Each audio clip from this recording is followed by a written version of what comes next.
Hello മച്ചമാരെ, welcome back to Mallu explainer. ഈ സിനിമയുടെ തുടക്കം മുതൽ അവസാനം വരെ ഒരു ആൺകുട്ടിയുടെയും പെൺകുട്ടിയുടെയും അതിജീവനത്തിന്റെ കഥയാണ്. ജീവൻ നിലനിർത്തണമെങ്കിൽ രണ്ടുപേരും നിർത്താതെ മുന്നോട്ടേക്ക് പോയേ മതിയാവുള്ളൂ. ഇവർക്ക് വലിയൊരു ലക്ഷ്യമുണ്ട്. ഇതിനെല്ലാത്തിനും പുറമെ ആ ഒരു പെൺകുട്ടിയാണെങ്കിൽ അവള് ഗർഭിണി കൂടിയാണ്. ഒന്ന് ആലോചിച്ച് നോക്കി അവരുടെ ആ ഒരു യാത്ര എത്രത്തോളം കഠിനമായിരിക്കുമെന്ന്. ഇതിനേക്കാൾ കൂടുതലായിട്ട് സിനിമയെക്കുറിച്ച് എന്തെങ്കിലും പറയണോ? അതായത് ഭയങ്കരമായിട്ട് ത്രില്ലിങ്ങിൽ പോയിട്ട് ഒരു സർവൈവൽ മോഡിൽ പോയിട്ട് അവസാനം കുറച്ചൊരു ഫീൽ ഗുഡ് മോഡിലേക്ക് വരുന്ന ഒരു സിനിമയുടെ കഥയാണ് ഇന്ന് നിങ്ങൾ കേൾക്കാൻ പോകുന്നത്. അപ്പൊ നേരെ നമുക്ക് ആ ഒരു കഥയിലേക്ക് പോവുകയല്ലേ. സോ ഇന്ന് നമ്മൾ കേൾക്കാൻ പോകുന്നത് 2021 റിലീസായ മദേഴ്സ്/ആൻഡ്രോയിഡ് എന്ന മൂവിയുടെ സിനിമയാണ്. സിനിമയുടെ ആരംഭത്തിൽ കഥാനായികയായിട്ടുള്ള ജോർജിയ ഉൽസനെ കാണിക്കുകയാണ്. അവളുടെ കയ്യിൽ പാതി നശിച്ചു പോയ ഒരു ഫോട്ടോ ഉണ്ടായിരുന്നു. വളരെയധികം വിഷമത്തോട് കൂടിയിട്ട് ആ ഫോട്ടോയിലേക്ക് അവൾ അങ്ങനെ നോക്കി നിൽക്കുകയാണ്. അവളുടെ കണ്ണുകളൊക്കെ ആ ഒരു ഫോട്ടോയിലേക്ക് നോക്കുമ്പോൾ നിറഞ്ഞൊഴുകുകയാണ് കേട്ടോ. എന്തായാലും ഇവിടെ വെച്ച് ആ പഴയ കാര്യങ്ങൾ അവൾ ഓർക്കാൻ തുടങ്ങുകയാണ്. ഏകദേശം ഒരു വർഷങ്ങൾക്ക് മുന്നേ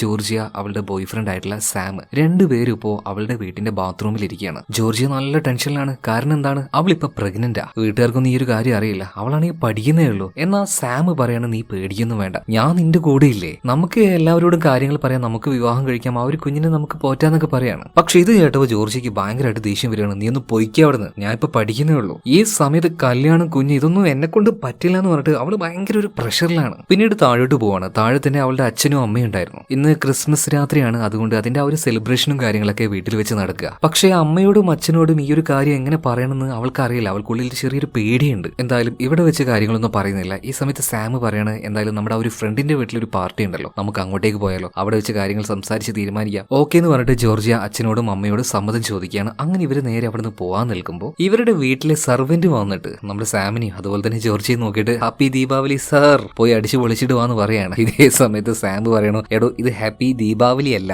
ഹാപ്പി ക്രിസ്മസ് ആണ് കേട്ടോ. ഓ സോറി സാറേ, എന്നാ ഹാപ്പി ക്രിസ്മസ് എന്ന് ആ ഒരു സെർവന്റ് പറയാം. ഞാൻ ദീപാവലി എന്ന് ചുമ്മാ പറഞ്ഞ കേട്ടോ. ഓക്കെ, എന്തായാലും ഇവരവിടുന്ന് ബായ് പറഞ്ഞിട്ട് പോവാണ്. ഇതേ സമയത്തിന് ആ ഒരു റോബോട്ടിന്റെ കണ്ണുകൾ ചെറിയൊരു തിളക്കം കാണുന്നുണ്ട്, ഒരു നീല വെളിച്ചം. അതായത് ആ ഒരു സെർവന്റ് അവനൊരു മനുഷ്യനല്ല, അതൊരു റോബോട്ടാണ്. ഇതിപ്പോ ഈ ഒരു കാലഘട്ടത്തിൽ സർവ്വസാധാരണമാണ്. എല്ലാ വീട്ടിലും ജോലിക്കായിട്ട് ഒരു റോബോട്ട് ഉണ്ടാവും. കണ്ടാൽ ഒരു മനുഷ്യനാണെന്നേ തോന്നുള്ളൂ. പിന്നീട് ജോർജിയ അതുപോലെ തന്നെ സാം രണ്ടുപേരും കൂടെ അവരുടെ ഫ്രണ്ടിന്റെ വീട്ടിലേക്ക് ചെല്ലുകയാണ്. അവിടെയും പാർട്ടി ഉണ്ടല്ലോ. സോ അവിടെ വെച്ച് കാര്യങ്ങൾ സംസാരിക്കാം എന്നാണ് ഇവർ തീരുമാനിച്ചിരിക്കുന്നത്. ഈ പാർട്ടി നടക്കുന്ന ആ ഒരു വീട്ടിലും ഇതുപോലെ തന്നെ ഒരു സെർവന്റ് ഉണ്ട്. സെർവന്റ് എന്ന് പറഞ്ഞാൽ അതും ഒരു റോബോട്ട് തന്നെയാണ്. സോ ആ ഒരു പാർട്ടിയിൽ പങ്കെടുത്തുകൊണ്ട് ജോർജിയും സാമും കൂടെ സംസാരിക്കുന്നുണ്ട്. എന്നാൽ സാം പറയുന്നത്, നീ പേടിക്കേ വേണ്ട, എല്ലാ കാര്യങ്ങളും ഞാൻ നോക്കിക്കോളാം. എന്നാൽ ജോർജിക്കാണെങ്കിലോ ഇതിനോട് തീരെ താല്പര്യമില്ല. അവർ ഭയങ്കരമായിട്ട് വഴക്കിടുകയാണ്. അപ്പൊ ഇവരുടെ വഴക്ക് കണ്ടിട്ട് ജോർജിയുടെ ഒരു കൂട്ടുകാരി വന്നിട്ട് എന്താ പ്രശ്നം എന്ന് ചോദിച്ചപ്പോൾ ഇപ്പൊ ജോർജിയ കൂട്ടുകാരിയും കൂട്ടി നേരെ മുകളിലേക്ക് ചെല്ലുകയാണ്. കാര്യങ്ങളൊക്കെ പറയണം. എടോ പറ്റിപ്പോയി, ഞാൻ പ്രഗ്നന്റ്. അപ്പോ എന്താ ചെയ്യാ, എനിക്ക് വീട്ടുകാരോട് പറയാൻ പറ്റില്ല, അവരെന്താ വിചാരിക്കുക. പിന്നെ സാം ആണെങ്കിൽ അവനൊരു ബോധമില്ല. അവൻ പറയാണ്, നമുക്ക് കല്യാണം കഴിക്കാൻ, കുഞ്ഞിനൊക്കെ ആക്കാന്നൊക്കെയാണ്, എന്നെ കൊണ്ട് അതിനൊന്നും പറ്റില്ല.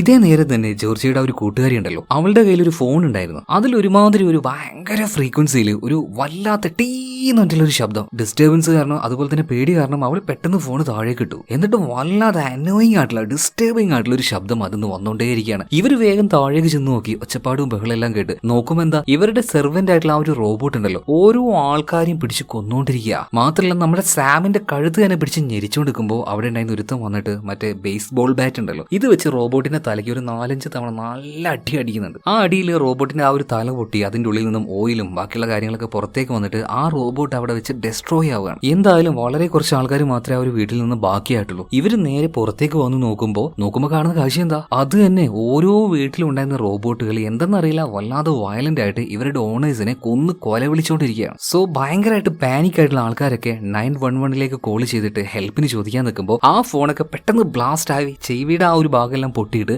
അപ്പൊ തന്നെ മരിച്ചു പോവാണ്. അതായത് ഫോൺ ചെയ്ത ആൾക്കാരൊക്കെ ഒരുപാട് പേരായിട്ട് മരിച്ചു വീഴുന്നുണ്ട് കേട്ടോ. എന്തോ ഭാഗ്യത്തിന് ജോർജിയും സാമും ഫോൺ ഉപയോഗിച്ചില്ല. പിന്നീട് ആ ഒരു സിറ്റിയെ സൂം ഔട്ടായി കാണിക്കുന്ന സമയത്ത് നഗരത്തിന്റെ പല ഭാഗത്തായിട്ട് ആകെ കൂടി തകർന്ന് തരിപ്പണായിട്ട് തീയും ഇതെല്ലാം കാണിക്കുകയാണ് കേട്ടോ. അതായത് മനുഷ്യൻ അവന്റെ അടിമകളാക്കിയിട്ട്, അതായത് മനുഷ്യന്റെ ആവശ്യങ്ങൾക്കായിട്ട് AI ആർട്ടിഫിഷ്യൽ ഇന്റലിജന്റിനെ ഡെവലപ്പ് ചെയ്തെടുത്തു. അതിനൊരു മനുഷ്യരൂപം കൊടുത്തു, അതിനെ കൊണ്ട് ജോലികൾ ചെയ്യിക്കാൻ തുടങ്ങി. എന്നാൽ അവ സ്വയം ചിന്തിച്ച് ഞങ്ങൾ അടിമകളായി നിൽക്കേണ്ടവരല്ല, ഞങ്ങൾ നിങ്ങളെ അടിമയാക്കുമെന്നുള്ള ആ ഒരു പ്ലാനിങ്ങിൽ ഈ റോബോട്ടുകൾ മനുഷ്യരെ ആക്രമിച്ച് കൊല്ലാനൊരുങ്ങിയിരിക്കുകയാണ്. ഇത് അവരുടെ ആദ്യ ഘട്ടമായിരുന്നു. പക്ഷെ എന്തോ ഭാഗ്യത്തിന് ഈ ഒരു വലിയ അപകടത്തിൽ നിന്നും ജോർജിയും സാമും രക്ഷപ്പെട്ടു. ഇപ്പൊ 8 മാസം കഴിഞ്ഞു. രണ്ടുപേരും ഒരു സ്ഥലത്തൊന്നും അങ്ങനെ നിൽക്കാറില്ല. കിട്ടുന്ന സ്ഥലം നോക്കിയിട്ട് രക്ഷപ്പെട്ട് അങ്ങനെ പൊക്കോണ്ടിരിക്കും. ഇവരിപ്പോ ഉള്ളതൊരു കാട്ടിലാണ്. മാത്രമല്ല 8 മാസം കഴിഞ്ഞതുകൊണ്ട് തന്നെ ജോർജിയുടെ ആ ഒരു വയറൊക്കെ അത്യാവശ്യമായി വന്നിട്ടുണ്ട്. അധികം വൈകാതെ ജോർജിയ, സാം ഇവർക്ക് രണ്ടുപേർക്കും ഒരു കുഞ്ഞ് ജനിക്കാൻ വേണ്ടി പോവാണ്. എന്നാൽ അത്രയും മോശമായിട്ടുള്ള ഒരു സാഹചര്യത്തിലാണ് ആ ഒരു കുഞ്ഞ് ജനിക്കാൻ പോകുന്നത്. മനുഷ്യർക്ക് വസിക്കാൻ പറ്റിയൊരു നാട് തന്നെയല്ല ഇപ്പൊ അവര് നിൽക്കുന്നത്. കാട്ടിലൂടെ ഒളിച്ചും പാത്തും റോബോട്ടുകളുടെ കണ്ണിൽ പെടാതെ ഇവരങ്ങനെ പൊക്കോണ്ടിരിക്കുകയാണ്. ഇവരുടെ ഉള്ളിൽ ഇപ്പൊ ഒരു പദ്ധതിയുണ്ട്. അതെന്താണെന്ന് വെച്ചാൽ നേരെ ബോസ്റ്റണിലേക്ക് നടന്നു പോവുക, അതും ഈ കാട്ടുവഴിയിലൂടെ. ബോസ്റ്റണിൽ നിന്നും നേരെ ഏഷ്യയിലേക്ക് വെച്ച് പിടിക്കുക, ഏഷ്യയിലെ തന്നെ കൊറിയയിലേക്ക്. അതെങ്ങനെയാന്ന് വെച്ചാൽ ബോസ്റ്റണിലെ ഒരു കടപ്പുറത്തായിട്ട്, അതായത് ഒരു ഹാർബറിൽ ഒരു വലിയ ഷിപ്പ് വന്ന് നിൽക്കുന്നുണ്ട്. ഇവർക്ക് വേണമെങ്കിൽ അതിൽ കയറിയിട്ട് നേരെ കൊറിയയിലേക്ക് പോവാം, അവിടെ സമാധാനത്തോടെ ജീവിക്കാം. കാരണം അവിടെ ഇതുപോലെ ഒരുപാട് റോബോട്ടുകളൊന്നുമില്ല. എന്തായാലും ഇവരുടെ ആ ഒരു യാത്ര കുറച്ചധികം ദുർഘടമാണ്. വയറ്റിൽ കുഞ്ഞുണ്ട്, ആരോഗ്യം അത്ര സ്ട്രോങ് അല്ല, എന്നിട്ടും അവള് നടക്കുകയാണ്. കൂടെ തന്നെ കട്ടയ്ക്ക് സാമുണ്ട്. ഈ സമയത്താണ് ഇവര് നടന്നു പോകുന്ന സമയത്ത് അവിടെ വലിയൊരു മെഷീൻ കാണുന്നത്. സോ ഈ മെഷീൻ ഈ ഒരു സമയത്ത് ഇവർക്ക് ഭയങ്കര ഇമ്പോർട്ടന്റ് ആണ്. കാരണം എന്താ വെച്ചാൽ റോബോട്ടുകളെ നശിപ്പിക്കാനായിട്ടുള്ള ഏക ആയുധം, ഏക വഴി എന്ന് വെച്ചാൽ ഈ ഒരു മെഷീൻ മാത്രമാണ്. കാരണം അതിന്റെ ഉള്ളിൽ നിന്നും ഒരു റേഡിയേഷൻ വരും, അതായത് ഒരു തരം ഒരു ഇലക്ട്രോ മാഗ്നറ്റിക് പൾസ്. ഇത് ഈ ഒരു റോബോട്ടുകൾക്ക് താങ്ങാൻ കഴിയില്ല. ഇത് ഓൺ ആക്കി കഴിഞ്ഞാൽ അവറ്റകൾ നശിച്ചു പോകും. പക്ഷെ ഒരു പ്രശ്നമുണ്ട്, ഇതുപോലൊരു ഡിവൈസ് ഒരു തവണ ഉപയോഗിക്കാൻ കഴിയുള്ളൂ, രണ്ടാമത്തെ ഒരു തവണ ഇത് ഉപയോഗിക്കാൻ കഴിയില്ല. അപ്പൊ ഈ ഒരു ഏരിയയിൽ വന്ന ഒരുപാട് റോബോട്ടുകളെ ഇതുപോലെ ഈ ഒരു മെഷീൻ വെച്ച് നശിപ്പിച്ചെന്നാ തോന്നുന്നത്. കാരണം ആ മെഷീൻ ഓൾറെഡി ഇപ്പൊ കംപ്ലൈന്റ് ആയിട്ട് കിടക്കുകയാണ്. പക്ഷെ ഏറ്റവും വലിയ പ്രശ്നം എന്താ വെച്ചാൽ ഈ ഒരു മെഷീൻ വെച്ച് ആ റോബോട്ടുകളെ നശിപ്പിച്ചു കഴിഞ്ഞാലും അത് ശ്വാസതയല്ല, എങ്ങനെയെങ്കിലും അവറ്റകൾ തിരിച്ചു വരും. എന്തായാലും ഇതെല്ലാം കണ്ടുകൊണ്ട് ജോർജിയ, സാം കാട്ടിലൂടെ അങ്ങനെ പോകുന്ന സമയത്ത് പെട്ടെന്ന് ഞെട്ടിപ്പിക്കുന്ന ഒരു കാഴ്ച ഇവർ കാണുന്നുണ്ട്. അതായത് ഇവര് ഭയന്ന് പോകുന്ന ആ റോബോട്ടുകൾ ഉണ്ടല്ലോ, ഇതിനെല്ലാത്തിനും ആരും ഒരാൾ തൂക്കിയിട്ട് ഇതിനെല്ലാത്തിനും കത്തിച്ച് നശിപ്പിച്ചിരിക്കുകയാണ്. അതായത് ഭയങ്കര ദേഷ്യത്തോട് കൂടിയിട്ട് ഈ റോബോട്ടുകളെ നശിപ്പിച്ചതുപോലെ. മാത്രമല്ല കത്തിക്കെടുക്കുന്ന ഒരു കാർ അവിടെ ഉണ്ടായിരുന്നു, അതിന്റെ മുകളിലായിട്ട് ഗെയിം ഓവർ എന്ന് എഴുതി വെച്ചിട്ടുണ്ട്. റോബോട്ടുകളെ വേട്ടയാടുന്ന ഒരു തരം വേട്ടക്കാർ ഇവിടെ ഉണ്ടെന്ന് ഇപ്പൊ ജോർജിയയ്ക്കും സാമിനും മനസ്സിലായി. അധികം വൈകാതെ അവരങ്ങോട്ടേക്ക് വരികയാണ്. ജോർജിയ, സാം രണ്ടുപേരെയും കൈയോടെ പൊക്കാണ്. അതായത് ഈ കാടിനുള്ളിൽ തമ്പടിച്ച ഒരു കൂട്ടം മിലിറ്ററിക്കാരായിരുന്നു അത്. എന്നാൽ അറസ്റ്റ് ചെയ്ത് ജോർജിയ, സാമിനെയും അവരുടെ ആ ഒരു ടെന്റിലേക്ക് കൊണ്ടുവന്ന സമയം ഒറ്റയടിക്കൊന്നും അതിന്റെ ഉള്ളിലേക്ക് കയറ്റുന്നില്ല. കാരണം എന്താ വെച്ചാൽ ഇവർ റോബോട്ടാണോ മനുഷ്യരാണോ എന്ന് കൺഫേം ചെയ്യണം. അതിനായിട്ട് ഇവരുടെ ബ്ലഡ് എടുക്കണം, ടെസ്റ്റ് ചെയ്യണം, കൺഫേം ആയി. അങ്ങനെ രണ്ടുപേരെയും ആ ഒരു മിലിറ്ററി ക്യാമ്പിന്റെ ഉള്ളിലേക്ക് കയറ്റുന്നുണ്ട്. എന്ന് കരുതി അവർ നല്ല രീതിയിലൊന്നും അല്ല ഇവരോട് പെരുമാറുന്നത്. കുറച്ച് റൗഡായിട്ടുള്ള ആൾക്കാരാണ്. മാത്രമല്ല നമ്മുടെ ജോർജിയ പ്രഗ്നന്റ് ആയതുകൊണ്ട് തന്നെ നേരെ അവിടെ ഉണ്ടായിരുന്ന ഒരു ക്ലിനിക്കിലേക്ക് അവളെ കൊണ്ടുപോവാണ്. ഇപ്പൊ ഡോക്ടർ കാര്യങ്ങളൊക്കെ നോക്കി, കുഞ്ഞിന് കുഴപ്പമൊന്നുമില്ല, നിനക്കും വലിയ കുഴപ്പമൊന്നുമില്ല. പക്ഷെ ഇങ്ങനെ ഒരു സിറ്റുവേഷനിൽ എങ്ങോട്ടേ നടന്നു പോകുന്നത്? ഇപ്പൊ ജോർജിയ അവളുടെ ആ ഒരു പ്ലാന് പറഞ്ഞു കൊടുക്കുകയാണ്. ഇവിടെ നിന്ന് നേരെ ബോസ്റ്റണിലേക്ക്, അവിടെ ഒരു തുറമുഖം ഉണ്ടല്ലോ, കൊറിയയിലേക്ക് പോകുന്ന ഒരു ഷിപ്പ് അവിടെ ഉണ്ടെന്ന് പറയുന്നത് കേട്ടു. നേരെ അങ്ങോട്ടേക്ക് പോയിട്ട് എന്തായാലും എന്റെ കുഞ്ഞ് ജനിക്കും, എന്റെ ഭർത്താവിന്റെ കൂടെ കൊറിയയിൽ പോയിട്ട് സമാധാനമായിട്ട് ജീവിക്കാം. ഇതാണ് ഇവരുടെ ആഗ്രഹവും ആ ഒരു പദ്ധതിയും. എന്നാൽ ചെറിയൊരു പ്രശ്നം ഉണ്ടല്ലോ മോളെ,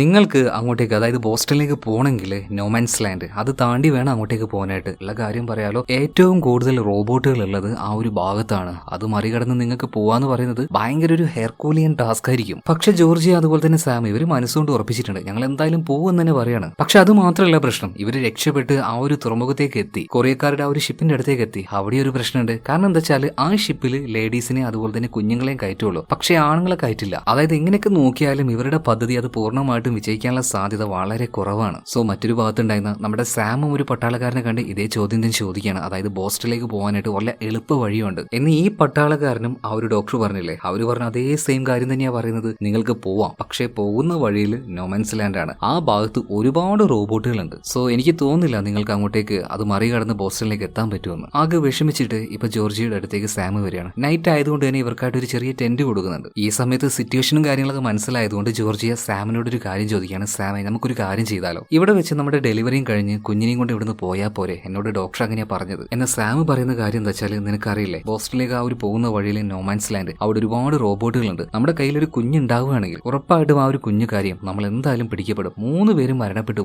അതിനും നല്ലത് ശബ്ദമുണ്ടാക്കാതെ ഇവിടുന്ന് ഇപ്പൊ തന്നെ പോയിട്ട് ആ ഒരു ഏരിയ കവർ ചെയ്ത് ബോസ്റ്റണിൽ എത്തുന്നതല്ലേ. പക്ഷെ ഈ ഒരു കാര്യം പറഞ്ഞ് ഇവർ രണ്ടുപേരും അങ്ങോട്ടും ഇങ്ങോട്ടും തർക്കവും വഴക്കൊക്കെ ഉണ്ടാവുകയാണ്. അവസാനം സാം ടെന്റിന്റെ പുറത്തേക്ക് ഇറങ്ങി പോകുന്നുണ്ട്. കുറച്ച് അപ്പുറത്തായിട്ട് ഒരു തീയെല്ലാം കൂട്ടിയിട്ട് കുറച്ചധികം പട്ടാളക്കാർ ഭയങ്കരമായിട്ട് എൻജോയ് ചെയ്തുകൊണ്ടിരിക്കുക. അപ്പൊ അവരുടെ അടുത്തേക്ക് വന്നിട്ട് നമ്മുടെ സാം സഹായം ചോദിക്കുകയാണ്. ഇപ്പൊ ആ കൂട്ടത്തിൽ ഒരു പട്ടാളക്കാരൻ പറയാണ്, ഓക്കെ, നാളെ രാവിലെ ഇവിടുന്ന് ഒരു ട്രക്ക് പോകുന്നുണ്ട്, നിങ്ങൾക്ക് വേണമെങ്കിൽ അതിൽ പോകാം. പക്ഷെ ഒരു കാര്യമുണ്ട്, എന്നോട് നീ ഫൈറ്റ് ചെയ്യണം, ഫൈറ്റ് ചെയ്തിട്ട് നീ ജയിക്കണം എന്ന് പറയണം. സാമിന് ഇതിന് വലിയ താല്പര്യമൊന്നും ഉണ്ടായിരുന്നില്ല. എന്നാലും ജീവിത പ്രശ്നമല്ലേ, രക്ഷപ്പെട്ട് പോകാൻ പറ്റിയെങ്കിൽ അതൊരു സാധ്യതയല്ലേ എന്ന് കരുതിയിട്ട് അവന്റെ ആ ഒരു ഷർട്ടും കാര്യങ്ങളും ഊരിയാണ്, ഫൈറ്റ് നിൽക്കുകയാണ്. ഇവിടെ സീൻ കെട്ടായി. ആ ഫൈറ്റിൽ അവൻ ജയിച്ചോ അല്ലെങ്കിൽ അവൻ തോറ്റോ എന്നൊന്നും അറിയില്ല. പിറ്റേ ദിവസം രാവിലെ തന്നെ ജോർജിയെ ഒരു പട്ടാളക്കാരി വന്നിട്ട് വിളിക്കുകയാണ്, വേഗം തന്നെ ക്യാപ്റ്റന്റെ അടുത്തേക്ക് വരണം എന്ന് പറഞ്ഞിട്ട്. ചെറിയൊരു ഭയത്തോട് കൂടിയിട്ടാണ് ജോർജിയ ആ ഒരു ക്യാപ്റ്റന്റെ അടുത്തേക്ക് പോകുന്നത്. പോകുമ്പോൾ അയാളുടെ ടെന്റിൽ നമ്മുടെ സാമിനെ കെട്ടി വെച്ചിരിക്കുകയാണ്. അവളാകെ ഞെട്ടിപ്പോയി. ഇതെന്താ സാറേ, എന്താ പറ്റിയത്? ഈ സമയത്ത് ക്യാപ്റ്റൻ പറയാണ്, നിങ്ങൾ ഇങ്ങോട്ടേക്ക് വന്ന സമയത്ത് പാവം തോന്നിയിട്ടാണ് നിങ്ങൾക്ക് ഇവിടെ ഒരു ഇടം തന്നത്. എന്നാൽ കയറി വന്നിട്ട് എന്റെ കൂട്ടത്തിൽ ഒരു പട്ടാളക്കാരനെ വരെ ഇവൻ തല്ലിയിരിക്കുകയാണ്. സംഭവം എന്താണെന്ന് മനസ്സിലായോ? ഇന്നലെ ഒരുത്തൻ ഫൈറ്റിന് വേണ്ടി വിളിച്ചില്ല, അവനെ നല്ല വെട്ടിയിട്ട് സാം ആണ് ആ ഒരു ഫൈറ്റിൽ ജയിച്ചത്. എന്നാൽ കാര്യം നേരെ തലതിരിഞ്ഞു പോയി, അതായത് വാദി പ്രതിയായി എന്ന അവസ്ഥയിലേക്കാണ്. സാം അല്ലല്ലോ ഫൈറ്റ് ചെയ്യാന്ന് പറഞ്ഞത്, അവനാണല്ലോ പറഞ്ഞത്. ഈ ഒരു സമയത്ത് ജോർജിയ പറയാണ്, സാറേ ക്ഷമിക്കണം, ദയവ് ചെയ്തിട്ട് ഒരു അബദ്ധം പറ്റിപ്പോയതാണ്. ഇതേ സമയത്ത് ക്യാപ്റ്റൻ പറയാണ്, ഒരിക്കലുമില്ല, ക്ഷമിക്കാൻ പറ്റില്ല, എന്റെ കൂട്ടത്തിൽ ഒരാളെ തൊട്ടിട്ട് നിങ്ങൾക്ക് ഇവിടെ നിൽക്കാൻ പറ്റും തോന്നുന്നുണ്ടോ? അങ്ങനെ രണ്ടുപേരും ആ ഒരു ക്യാമ്പിൽ നിന്നും പുറത്താക്കുകയാണ്. അവള് പരമാവധി കരഞ്ഞു പറയുന്നുണ്ടെങ്കിൽ ഒരു രക്ഷയില്ല. രണ്ടുപേരും ആ ഒരു ഗേറ്റിന് പുറത്താക്കിയിട്ട് ഗേറ്റ് അടക്കുകയാണ്. ഇനി ഇവിടുന്ന് കാട്ടിലൂടെ പോവല്ലാതെ ഇവർക്ക് ഒരു രക്ഷയില്ല. ഈ സമയത്ത് ജോർജിയാണെങ്കിൽ സാമിനോട് ഭയങ്കരമായിട്ട് വഴക്കിടുകയാണ്. ആവശ്യമില്ലാത്ത ഓരോ കാര്യത്തിന് പോകും, അല്ലെങ്കിൽ ഒരുപാട് പ്രശ്നം നമുക്കില്ലേ, പിന്നെ എന്തിനാ ഇങ്ങനെ ഓരോന്ന്. എന്നാൽ സാം കാര്യങ്ങളൊക്കെ പറയണം, ജോർജിയ കാര്യങ്ങൾ നീ വിചാരിക്കുന്നത് പോലെയല്ല. ഞാൻ ഫൈറ്റ് ചെയ്ത ഒരു പട്ടാളക്കാരൻ എനിക്കൊരു ഓഫർ തന്നു, നമുക്ക് ഇവിടുന്ന് രക്ഷപ്പെട്ടു പോകാനായിട്ടൊരു വാഹനം, അതിന്റെ പേരിലാണ് ഞാൻ ഫൈറ്റ് ചെയ്തത്. അങ്ങനെ അവളെ കാര്യങ്ങൾ പറഞ്ഞ് മനസ്സിലാക്കിയാണ്. ഇനിയിപ്പോ തർക്കിച്ചിട്ടൊന്നും കാര്യമില്ലല്ലോ, മുന്നോട്ടേക്ക് പോവന്നെ. എന്നാൽ നിർഭാഗ്യവശാൽ പോകുന്ന വഴിയിൽ നന്നായിട്ട് മഴ പെയ്യാണ് കേട്ടോ. എന്നാൽ മഴയിൽ നിന്നും രക്ഷപ്പെടാൻ ആവശ്യമായിട്ടുള്ള പ്രത്യേകിച്ചൊന്നും ഇവരുടെ കയ്യിൽ ഉണ്ടായിരുന്നില്ല. സോ ആ ഒരു മഴ മുഴുവനായിട്ട് നിന്ന് നനയാണ് എന്ന് കരുതിയിട്ട് ഒരു ഭാഗത്ത് അവർ ഇരിക്കുന്നൊന്നുമില്ല, മുന്നോട്ടേക്ക് നടക്കുക തന്നെ. കുറച്ച് കഴിഞ്ഞപ്പോൾ മഴയ്ക്ക് ഒരാക്കം കിട്ടി. മാത്രമല്ല വലിയൊരു ഉപേക്ഷിക്കപ്പെട്ട വലിയൊരു വീട് ഇവർ കാണുന്നുണ്ട്. എന്തായാലും ഇന്ന് രാത്രിയിൽ അവിടെ പോയിട്ട് നിൽക്കാന്ന് കരുതിയിട്ട് ഇവർ നേരെ അതിന്റെ ഉള്ളിലേക്ക് കയറുകയാണ്. നിലവിൽ അവിടെ ആരുമില്ല. ഇവർക്ക് ഉപയോഗപ്പെടുന്ന എന്തെങ്കിലും വസ്തുക്കൾ ഉണ്ടോന്ന് ഇവരിങ്ങനെ തപ്പിക്കൊണ്ടിരിക്കുകയാണ് ഇപ്പൊ അതിന്റെ ഉള്ളിൽ. പിന്നീട് ഒരു ബെഡ്ഷീറ്റ്, ഒരു പഴയ കിടക്ക, ഇതെല്ലാം അവർക്ക് കിട്ടുകയാണ്. പതിയെ അതൊക്കെ അവിടെ നിന്ന് വിരിച്ച് സെറ്റാക്കി ഇന്ന് ഇവിടെ വിശ്രമിക്കാന്ന് വിചാരിച്ചു. ഈ സമയത്ത് അവർക്ക് ആ ഒരു വീട്ടിൽ വെച്ചൊരു ക്യാമറ കിട്ടുന്നുണ്ട്. ഒരു ഡെമ്മി ക്യാമറയാണ്. ഡെമ്മി അല്ല, ഈ കുട്ടികളൊക്കെ കളിക്കുന്നത് പോലെയുള്ള അത്ര പെർഫെക്റ്റ് ആയിട്ടുള്ള ഒരു ക്യാമറയല്ല. അതിലാകെ 2 ഫോട്ടോ എടുക്കാൻ പറ്റുള്ളൂ. രണ്ടുപേരും അവിടെ നിന്ന് ഒരു സെൽഫി എടുക്കുകയാണ്. മാത്രമല്ല അടുത്ത ഫോട്ടോ ഇനി കുഞ്ഞുണ്ടായിട്ട്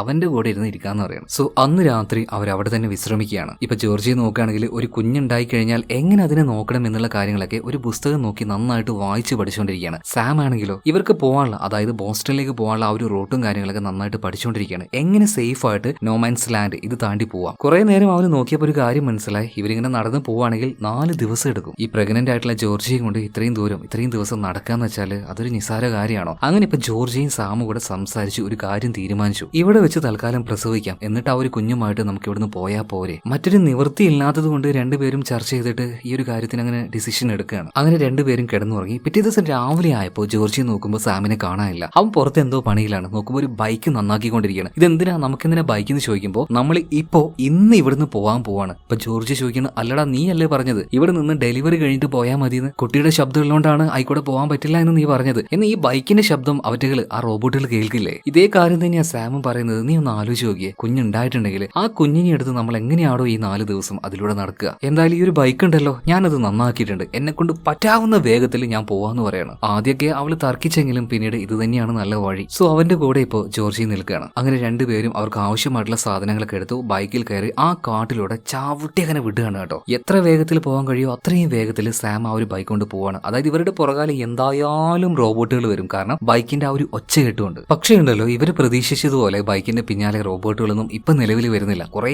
നേരം അങ്ങനെ സ്പീഡിൽ പോയപ്പോൾ ഇവർ രണ്ടുപേരും ക്ഷീണിക്കുകയാണ്. അങ്ങനെ വെള്ളം കുടിക്കാനായിട്ട് ഒരു ചെറിയ അരുവിയുടെ അരികിൽ ഇവർ വണ്ടി നിർത്തിയിട്ടുണ്ട്. അവിടെ നിന്നും കുറച്ച് വെള്ളം എല്ലാം കുടിച്ച് ഒന്ന് റിലാക്സ് ചെയ്തിട്ട് പോവാന്ന് ഇവർ വിചാരിച്ച് നിൽക്കുമ്പോൾ കാടിന്റെ അരികിലായിട്ട് ഒരു രൂപത്തെ ഇവർ കാണുന്നുണ്ട്. ഉറപ്പിച്ചു അത് അവറ്റകൾ തന്നെ റോബോട്ടുകളാണെന്ന്. പിന്നെ ഒന്നും നോക്കിയില്ല, സാം ചാടി കയറുകയാണ് ബൈക്കിൽ. അതിന്റെ പിന്നാലെ തന്നെ ജോർജിയും കിട്ടുന്ന സാധനം എടുത്തുകൊണ്ട് ഇവർ ഇവിടുന്ന് പായാണ് കേട്ടോ. ഇവര് വിചാരിച്ചതുപോലെ തന്നെ റോബോട്ടുകളായിരുന്നു. ഒരു ഗണ്ണുമായിട്ട് ഇവരുടെ പിന്നാലെ പാഞ്ഞു വരുന്നുണ്ട്. ജോർജിയുടെ കയ്യിൽ ഒരു പിസ്റ്റൽ ഉണ്ടായിരുന്നു. ഇത് വെച്ച് ആ റോബോട്ടിനെ ആക്രമിക്കുകയാണ്. 1-2 തലപൊട്ടി അവിടെ വീഴുന്നുണ്ട്. എന്നിരുന്നാലും വേറെയും ഒരുപാട് റോബോട്ടുകൾ വന്ന് ഗണ്ണ് വെച്ച് ഇവരെ ആക്രമിക്കുകയാണ്. ഇതൊക്കെ പോരാത്തതിന് ഡ്രോൺ റോബോട്ടുകളും വന്നിട്ടും ഇവരെ ആക്രമിക്കാൻ തുടങ്ങുകയാണ്. ഒരു രക്ഷയില്ലാന്ന് തന്നെ പറയാലോ. ഇതേ സമയത്ത് തന്നെ സാം എങ്ങനെയൊക്കെയോ വണ്ടി സ്പീഡിൽ ഓടിച്ചിട്ട് ഒരു ഭാഗത്തേക്ക് കൊണ്ടുപോയിട്ട് ഈ റോബോട്ടുകൾ എത്തുന്നതിന് മുന്നേ തന്നെ ജോർജിയോട് അവിടെ ഇറങ്ങാൻ വേണ്ടി പറയണം.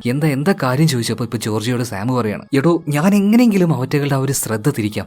ഞാൻ അങ്ങോട്ടേക്ക് പോവാണ്, നീ ഒരു ഭാഗത്ത് മറിഞ്ഞിരിക്കുക. പിന്നെ എങ്ങനെയെങ്കിലും അവരുടെ ആ ഒരു ശ്രദ്ധ തിരിച്ച് അവരെ മറ്റൊരു വഴിക്കാക്കിയിട്ട് ഞാൻ വേറൊരു വഴിയിലൂടെ ഇങ്ങോട്ടേക്ക് വന്നിട്ട് നിന്നെ കൂട്ടിക്കൊണ്ട് പോകാന്ന് പറയണം. എന്നാ ജോർജി സമ്മതിക്കുവോ? അവള് സമ്മതിച്ചില്ല. എന്നാ സാമും സമ്മതിച്ചില്ല, നീ ഇവിടെ തന്നെ നിൽക്കുന്നു പറഞ്ഞിട്ട് അവൻ ഒറ്റയ്ക്ക് പോവാണ് ആ ഒരു ബൈക്ക് എടുത്തുകൊണ്ട്. എന്തോ അവളിങ്ങനെ മറിഞ്ഞിരുന്നത് കൊണ്ടും നന്നായിട്ട് ശബ്ദം ഉണ്ടാക്കിയിട്ട് സാം ആ ഒരു ബൈക്ക് കൊണ്ട് പോകുന്നത് കൊണ്ടും റോബോട്ടുകൾ മുഴുവൻ ഇപ്പോൾ സാമിന്റെ പിന്നാലെയാണ്. ജോർജിയെ കണ്ടില്ല. അവളാണെങ്കിൽ പേടിച്ച് വിറച്ച് വായും പൊത്തിരിക്കുമ്പോൾ പെട്ടെന്ന് അവളുടെ അരികിലേക്ക് ഒരാൾ വരുന്നുണ്ട്. കണ്ട് നിലവിളിക്കുന്നതിന് മുന്നേ തന്നെ ആ ആള് പറഞ്ഞു, പേടിക്കേണ്ട ഞാൻ മനുഷ്യനാണ്, വാ ഇവിടെ അധികം നേരം ഇരിക്കേണ്ട, എന്റെ കൂടെ വാന്ന് പറഞ്ഞിട്ട് ആ ആളിപ്പോ നമ്മുടെ ഈ ഒരു ജോർജിയും കൂട്ടിയിട്ട് നേരെ ഒരു പഴയ കണ്ടെയ്നർ സെറ്റപ്പ് ഉണ്ട്, ഇതിന്റെ ഉള്ളിലേക്ക് ജോർജിയെ കൊണ്ടുപോവാണ്. എന്തായാലും സേഫ് ആയിട്ട് ആ ഒരു കണ്ടെയ്നറിന്റെ ഉള്ളിലേക്ക് അവൾ എത്തിയപ്പോഴാണ് ഒന്ന് ആശ്വാസമായത്. ഇതേ സമയത്ത് തന്നെ നിങ്ങൾ ആരാണ് ചോദിച്ചപ്പോൾ ആ മനുഷ്യൻ പറയണ എന്റെ പേര് ആർദർ എന്നാണ്. ആർദറിന്റെ ആ ഒരു കണ്ടെയ്നറിന്റെ ഉള്ളിൽ ഒരുപാട് സെറ്റപ്പും കാര്യങ്ങളൊക്കെ ഉണ്ടായിരുന്നു കേട്ടോ. ഇപ്പൊ ജോർജിയ സ്വാഭാവികമായിട്ടൊരു കാര്യം ചോദിക്കണം, ആർദർ നിങ്ങൾ എങ്ങനെയാണ് ഇത്രയും കാലങ്ങളായിട്ട് റോബോട്ടുകളുടെ കണ്ണും വെട്ടിച്ച് ഇവിടെ ഇങ്ങനെ രഹസ്യമായിട്ട് താമസിക്കുന്നത്? ഈ സമയത്താണ് ആർദർ ഒരു കാര്യം പറയുന്നത്. അതായത് ഈ AI ഉണ്ടല്ലോ, ഈ റോബോട്ടുകൾ അവരുടെ ആ ഒരു പ്രോഗ്രാം ഇതെല്ലാം ഡെവലപ്പ് ചെയ്തൊരു കമ്പനി ഉണ്ട്.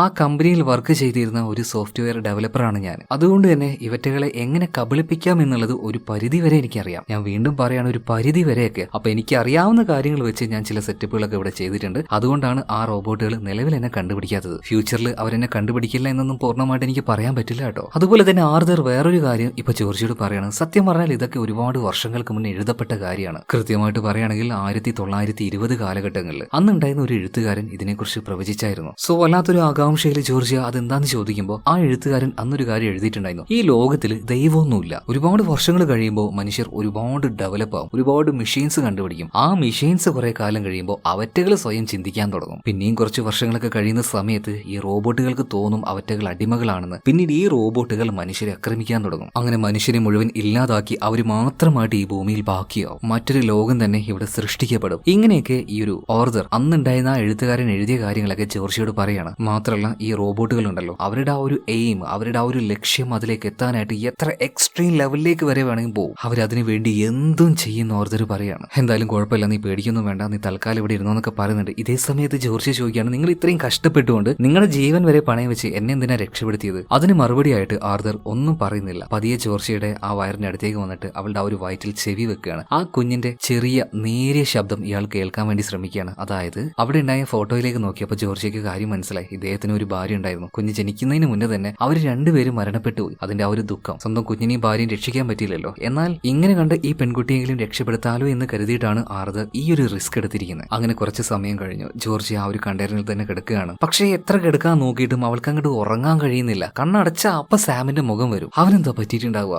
അവന് മരിച്ചിട്ടുണ്ടാവോ? അല്ലെങ്കിൽ ആ റോബോട്ടുകൾ അവനെ തട്ടിക്കൊണ്ടുപോയിട്ടുണ്ടാവോ? സോ അവൾ ഉറങ്ങാൻ കിടക്കുക അല്ലെങ്കിൽ വിശ്രമിക്കാൻ കിടക്കുക ഒന്നും ചെയ്തില്ല. ചാടി എഴുന്നേൽക്കുകയാണ്. ഇപ്പോൾ ആർതറിനോട് പറയണത്, ഞാൻ പോവാണ് കേട്ടോ, എനിക്ക് അവനെ രക്ഷപ്പെടുത്തണം. കുറെയൊക്കെ ആർതർ പറയാൻ നോക്കി, നീ പുറത്തേക്ക് ഇറങ്ങി അപ്പൊ തന്നെ നീ മരിച്ചു പോകും, കാരണം അത്രയും റോബോട്ടുകളാണ് പുറത്തുള്ളത്. പക്ഷെ അവൾ ആ ഒരു വാശിയിൽ തന്നെ അവസാനം ആർതർ പറയണം, ഓക്കെ നീ എന്തായാലും പോവുകയാണെങ്കിൽ ഒരു കാര്യം ഞാൻ നിന്നോട് പറയാം. അതായത് ഈ റോബോട്ടുകൾ ഒറ്റയടിക്കൊന്നും അവർ കൈയോട് പിടിക്കുന്ന മനുഷ്യരെ കൊന്നു കളയില്ല. അവരുടേതായ ആ ഒരു സ്ഥലത്തേക്ക് നിന്റെ സാമിനെ അവർ കൊണ്ടുപോയിട്ടുണ്ടാവും. നമുക്ക് എന്തായാലും അങ്ങോട്ടേക്ക് ചെല്ലാം. പോകുന്നതിന് മുന്നേ ആയിട്ട് ഞാൻ ഇട്ട പോലത്തെ ഈ ഒരു ഡ്രസ്സ് ഉണ്ടല്ലോ, അത് നീ ഇടണം. അതെന്തിനാന്ന് വെച്ചാൽ ഈ റോബോട്ടുകൾ നമ്മളെ മനസ്സിലാക്കുന്നത് നമ്മുടെ ഉള്ളിൽ ആ ഒരു ഹീറ്റ്, ചൂട് ഇതെല്ലാം വെച്ചാണ്. സോ ഞാൻ തരുന്ന ആ ഒരു വസ്ത്രം നീ ധരിക്കുകയാണെങ്കിൽ ആ ചൂട് നിന്റെ ദേഹത്തുള്ളത് ഈ റോബോട്ടുകൾ കാണില്ല. അങ്ങനെ ആ ഒരു വസ്ത്രവും ധരിച്ചിട്ട് ഇപ്പൊ ജോർജിയ അതുപോലെ തന്നെ ആർതർ രണ്ടുപേരും കൂടെ റോബോട്ടുകളുടെ ആ ഒരു താവളത്തിലേക്ക് എത്തിയിട്ടുണ്ട്. ഇനി ഒറ്റയ്ക്കാണ് അതിന്റെ ഉള്ളിലേക്ക് ജോർജിയ പോകേണ്ടത്. കാരണം പോയാൽ തിരിച്ചു വരുമോ എന്നുള്ള കാര്യത്തിൽ യാതൊരു ഉറപ്പില്ല. അത്രയും ഡേഞ്ചർ ആയിട്ടുള്ള ഒരു സ്ഥലത്തേക്കാണ് അവൾ കാലെടുത്ത് വെക്കാൻ പോകുന്നത്. പോകുന്നതിന് മുന്നേ ആയിട്ട് ആർതർ അദ്ദേഹം ഇട്ടിരുന്ന ആ ഒരു കോട്ട് ഉണ്ടല്ലോ, അത് അവൾക്ക് കൊടുക്കണം. കാരണം സാമിനെ എങ്ങാനും രക്ഷപ്പെടുത്താൻ പറ്റിയാൽ അവനുമായിട്ട് പുറത്തേക്ക് വരണമെങ്കിൽ ഈ ഒരു ജാക്കറ്റ് വേണ്ടേ. അങ്ങനെ അതും കയ്യിൽ വെച്ചുകൊണ്ട് ജോർജിയ നേരെ ഉള്ളിലേക്ക് കയറി പോവാണ്. എന്തായാലും ആർതർ പറഞ്ഞതുപോലെ തന്നെ ഈ കോട്ട് ഇട്ടതുകൊണ്ട് ആ റോബോട്ടുകൾക്ക് നമ്മുടെ ജോർജിയെ കാണാൻ കഴിയുന്നില്ല. കാരണം അവളുടെ ഉള്ളിൽ ആ ഒരു ചൂട് ഇവറ്റകൾക്ക് കണ്ടാൽ മാത്രമേ ഒരു മനുഷ്യൻ അല്ലെങ്കിൽ ഒരു ജീവി അടുത്തേക്ക് വന്നു എന്ന് ഇവർക്ക് മനസ്സിലാവുള്ളൂ. സോ ആ ഒരു കാര്യങ്ങളൊക്കെ ജോർജിയക്ക് മനസ്സിലായി. ഈ റോബോട്ടിന്റെ ഇടയിലൂടെ തന്നെ അവരുടെ ആ ഒരു താവളത്തിലേക്ക് ജോർജിയ കയറി ചെല്ലുന്നുണ്ട്. എന്നാൽ അങ്ങോട്ടേക്ക് എത്തിയ സമയത്തുണ്ടല്ലോ അവൾ കേൾക്കുന്നത് നിലവിളികളാണ്. മനുഷ്യരുടെ കരച്ചില്, ആണെന്നില്ല പെണ്ണെന്നില്ല കുട്ടികളെന്നില്ല, എല്ലാവരും നിലവിളിച്ചുകൊണ്ടിരിക്കുകയാണ്. എന്തിനവര് നിലവിളിച്ചുകൊണ്ടിരിക്കുന്നത്? അതിനൊരേ ഒരു കാരണമേ ഉള്ളൂ. ഈ റോബോട്ടുകൾ പിടിച്ചുകൊണ്ടിരുന്ന മനുഷ്യരുണ്ടല്ലോ, അവരൊരു ഭാഗത്ത് ഇരുത്തും, എന്നിട്ട് ക്രൂരമായിട്ട് അവരെ ടോർച്ചർ ചെയ്യും, എന്നിട്ട് അവർ നിലവിളിക്കുമല്ലോ. ആ ഒരു നിലവിളി അത് പല രീതിയിലും ഇവർ പല ഭാഗത്തേക്ക് എത്തിക്കും. സോ ആൾക്കാരുടെ ഈ ഒരു കരച്ചിൽ കേട്ട് ഈ മനുഷ്യരെ രക്ഷപ്പെടുത്താൻ വേറെ മനുഷ്യർ വരികയാണെങ്കിൽ അവരെയും ഇതുപോലെ കൊല്ലാനായിട്ട്. സോ കയ്യിൽ കിട്ടുന്ന ആൾക്കാരെ ഇവരൊറ്റ അടിക്ക് കൊല്ലില്ല, അങ്ങനെ ടോർച്ചർ ചെയ്തുകൊണ്ടേയിരിക്കും. സോ അതേ കാര്യം തന്നെയാണ് ജോർജിയുടെ ഹസ്ബൻഡ് ആയിട്ടുള്ള സാമിന്റെ ദേഹത്തും ഇവർ ചെയ്തുകൊണ്ടിരിക്കുന്നത്. അവന്റെ കാലെല്ലാം തല്ലി പൊളിച്ചിട്ട് എന്തോ മിഷീൻ വെച്ച് അതിലേക്ക് പ്രസ് ചെയ്ത് അവൻ ഒരുപാട് വേദനിപ്പിക്കുകയാണ്. കുറെ നേരം സാം നിലവിളിക്കുന്നുണ്ട്. ജോർജിയക്ക് കണ്ട് സഹിക്കുന്നില്ല, എന്നാലും പിടിച്ചു നിൽക്കുകയാണ് കേട്ടോ ആ റോബോട്ട് പോകുന്നത് വരെ. എന്തായാലും ഇതിനുശേഷം നേരെ സാമിന്റെ അടുത്തേക്ക് അവൾ ചെല്ലുകയാണ്. അവനെ രക്ഷപ്പെടുത്താൻ നോക്കുന്നുണ്ട്. ഇതേ സമയത്ത് തൊട്ടപ്പുറത്ത് വേറൊരാളുണ്ടായിരുന്നു. അയാളും എന്നെ രക്ഷിക്കോ പ്ലീസ്, ദയവ് ചെയ്തുകൊണ്ട് ഇയാളിങ്ങനെ അപേക്ഷിക്കുകയാണ്. ഇപ്പൊ ജോർജി പറയണേ, ഒരു മിനിറ്റ്, ഞാൻ ഒന്ന് എന്റെ ഹസ്ബൻഡിനെ രക്ഷപ്പെടുത്തിക്കോട്ടെ, എന്നിട്ട് ഇങ്ങോട്ടേക്ക് വന്നിട്ട് നിന്റെ കെട്ടഴിച്ചരാന്ന് പറയണം. പിന്നീട് സാമിനെയും കൊണ്ട് ജോർജി അവിടുന്ന് പോകുമ്പോൾ ആ രക്ഷിക്കണേ എന്ന് പറഞ്ഞ ആളുണ്ടല്ലോ, ഇയാൾക്ക് ദേഷ്യമാണ്. എന്തായാലും എന്നെ അവള് രക്ഷപ്പെടുത്താൻ വരില്ല, അതുകൊണ്ട് അവളും കൂടി ഇതിൽ പെടട്ടെ എന്ന് പറഞ്ഞിട്ട് ഇവൻ കിടന്ന് നിലവിളിച്ച് ഒച്ചുണ്ടാക്കുകയാണ്. സോ രക്ഷപ്പെട്ടു പോകുന്ന സാമിനെയും ജോർജിയും ഇപ്പൊ ബാക്കിയുള്ള ആ ഒരു റോബോട്ടുകൾ കാണുകയാണ് കേട്ടോ. അതായത് കാലിന്റെ ഒച്ച, ഇവരുടെ ആ ഒരു സ്മെൽ, ഇതൊക്കെ കിട്ടിക്കഴിഞ്ഞാൽ പിന്നെ എളുപ്പത്തിൽ റോബോട്ടുകൾ ഇവരെ കീഴ്പ്പെടുത്തും. അങ്ങനെ അവസാനം ഈ റോബോട്ടുകൾ വെട്ടിച്ചുകൊണ്ട് ആ ഒരു വലിയ സ്ഥലം ഉണ്ടല്ലോ, അതിന്റെ ആ ഒരു കവാടത്തിലേക്ക് വരെ ഇവർ എത്തിയിട്ടുണ്ട്. അപ്പോഴേക്കും ഒരുപാട് റോബോട്ടുകൾ അങ്ങോട്ടേക്ക് വരികയാണ്. പിടിക്കപ്പെട്ടു എന്ന് എന്നെ മനസ്സിൽ വിചാരിച്ചു നിൽക്കുന്ന സമയത്ത് ഒരു ദൈവദൂതനെ പോലെ ഓർഡർ അവിടെ വന്ന് നിൽക്കണം. അവന്റെ കയ്യിൽ ഗണ്ണുണ്ടായിരുന്നു, അത് വെച്ച് ചെറപറാന്ന് വേണ്ടി ഷൂട്ട് ചെയ്യുന്നുണ്ട്. ഒരുപാട് റോബോട്ടുകൾ ചത്തുപോയി. വേഗം തന്നെ നമ്മുടെ ജോർജിയ ആർദർ രണ്ടുപേരും സാമിനെയും പൊക്കിയെടുത്തുകൊണ്ട് അവന്റെ ഒരു കണ്ടെയ്നർ ഉണ്ടായിരുന്നില്ലേ, അതിന്റെ ഉള്ളിലേക്ക് ഇവരെ കയറ്റിയിട്ട് അവിടുന്ന് പോവാണ്. അതായത് അത് വേറെ ഒരു കണ്ടെയ്നർ അല്ല, ഓടിക്കാൻ പറ്റുന്ന ഒരു കണ്ടെയ്നർ തന്നെയാണ്. മാത്രമല്ല ഇത്രയും ഹാർഡ് ആയിട്ടുള്ള ഈ ഒരു സിറ്റുവേഷനിലൂടെ പോയതുകൊണ്ട് തന്നെ ജോർജിക്ക് ഭയങ്കരമായിട്ട് പെയിൻ പെയിൻ വരുന്നുണ്ട് വയറ്റിൽ. അധികം വൈകാതെ അവൾ പ്രസവിക്കുകയും ചെയ്യും. സോ ആ ഒരു വേദന വന്ന് അവസാനം അവളുടെ ആ ഒരു ബോധം നഷ്ടമാണ്. കുറച്ചു നേരം കഴിഞ്ഞു അവൾ കണ്ണു തുറക്കുമ്പോൾ ആ ഒരു കണ്ടെയ്നറിലല്ല, ഏതോ ഒരു ചെറിയ ആശുപത്രി ഫെസിലിറ്റിയിലാണ്. തൊട്ടടുത്ത് തന്നെ ഒരു ലേഡി ഡോക്ടർ ഉണ്ടായിരുന്നു. ചിരിച്ചുകൊണ്ട് അവർ പറയാണ് നിനക്കൊരു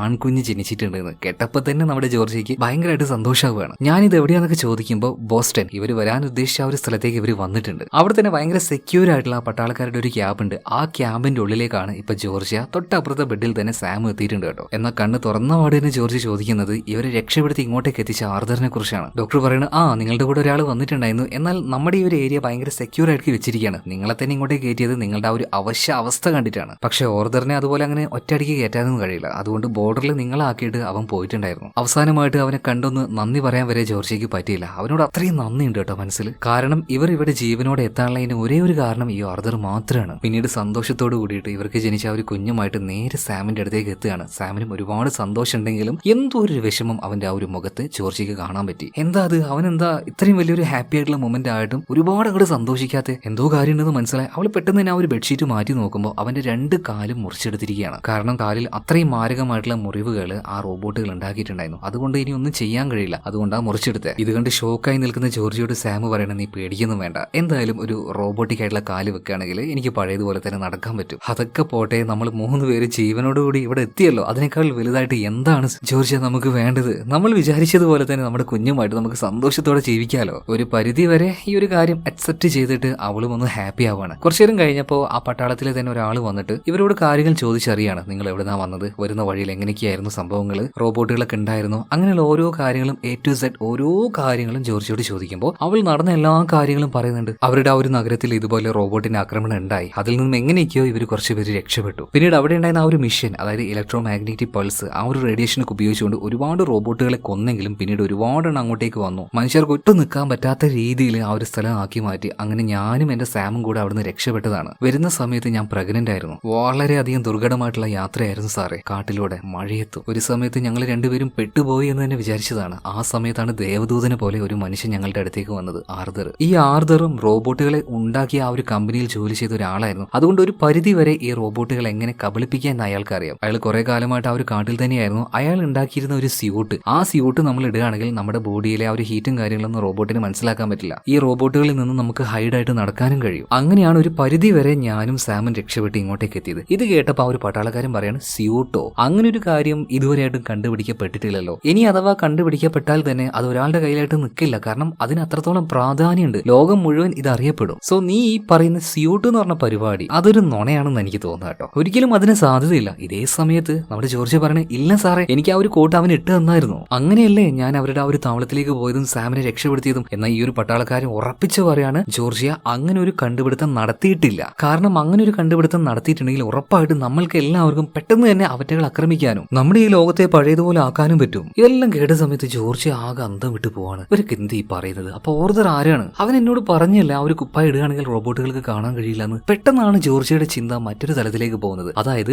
അന്ന് ഈ ആർദർ അവളെ രക്ഷപ്പെടുത്തി ആ ഒരു കണ്ടെയ്നറിലേക്ക് പോയ സമയത്ത് അവരൊരു കാര്യം പറഞ്ഞിട്ടുണ്ടായിരുന്നു, ഈ റോബോട്ടുകൾക്ക് ഒരു ലക്ഷ്യമുണ്ട്. ആ ലക്ഷ്യം നിറവേറ്റാനായിട്ട് റോബോട്ടുകൾ ഏതറ്റം വരെയും പോകും. മനുഷ്യൻ ഏത് രീതിയിൽ വേണമെങ്കിലും അവറ്റകൾ കബളിപ്പിക്കും. കാരണം മനുഷ്യന് ഒരുപാട് പഠിച്ചതിന് ശേഷമാണ് മനുഷ്യനെ ആക്രമിക്കുക എന്ന് ഇവറ്റകൾ ഈ പ്രോഗ്രാം തീരുമാനിച്ചത് തന്നെ. അങ്ങനെയാണെങ്കിൽ അവളെ രക്ഷപ്പെടുത്തി ഇവിടം വരെ എത്തിച്ച ആ ആർദർ അവൻ ആരാണ്? അവനും ഒരു റോബോട്ട് തന്നെയാണ്. പക്ഷെ എന്തിനാണ് ജോർജിയ അവളുടെ കുഞ്ഞ് സാം ഇവരെ രക്ഷപ്പെടുത്തി ആർദർ ഇവിടെയും വരെ കഷ്ടപ്പെടുത്തി അവനൊരു റോബോട്ടായിട്ട് ഇവിടെ ഇങ്ങോട്ടേക്ക് എത്തിച്ചത്? അതിന്റെ ആ ഒരു കാരണം ആർദർ തന്നെ ജോർജിയോട് പറഞ്ഞിട്ടുണ്ട്. മനുഷ്യനെ കബളിപ്പിക്കാനായിട്ട് റോബോട്ടുകൾ ഏതറ്റം വരെയും പോകും. അതുപോലെ തന്നെ ബോസ്റ്റൺ, ആ സ്ഥലം പട്ടാളക്കാരുടെ നല്ല നിയന്ത്രണത്തിലാണ്. പെട്ടെന്നൊന്നും റോബോട്ടുകൾക്ക് ഇങ്ങോട്ടേക്ക് കയറി വരാൻ കഴിയില്ല. സോ ജോർജിയ അതുപോലെ തന്നെ അവളുടെ ആ ഒരു കുഞ്ഞ് സാം ഇവരെല്ലാവരെയും ഒരു പ്രത്യേക രീതിയിലാക്കിയിട്ട് അവരുടെ കൂട്ടത്തിൽ ആർദർ ഇങ്ങോട്ടേക്ക് വന്നു. ഇവിടുത്തെ കാര്യങ്ങളൊക്കെ പഠിച്ചു, ഇവിടുന്ന് രക്ഷപ്പെട്ടു പോയി. ആ പട്ടാളക്കാരനോട് ഇപ്പൊ ജോർജിയ ചെറിയൊരു ഞെട്ടലോടുകൂടെ പറയാണ്, സാറേ നമ്മൾ കബളിപ്പിക്കപ്പെട്ടു പോയി, എത്രയും പെട്ടെന്ന് തന്നെ നിങ്ങൾ അലേർട്ട് ആവണമെന്ന് പറയണം. ഇത് കേട്ടപ്പോൾ ഈ പട്ടാളക്കാരന് ആകെ ഞെട്ടി ചാടി എഴുന്നേറ്റ് തൊട്ടപ്പുറത്ത് ഡോക്ടർ ഉണ്ടായിരുന്നു. അവരെ വിളിക്കാനായിട്ട് ആ ഒരു കർട്ടൻ മാറ്റി നോക്കുമ്പോൾ ക്രൂരമായ രീതിയിൽ ഡോക്ടർ അവിടെ മരിച്ചു കിടക്കുകയാണ്. സോ ഓൾറെഡി റോബോട്ടുകൾ ഇങ്ങോട്ടേക്കും വന്നു കഴിഞ്ഞു. ബോസ്റ്റൺ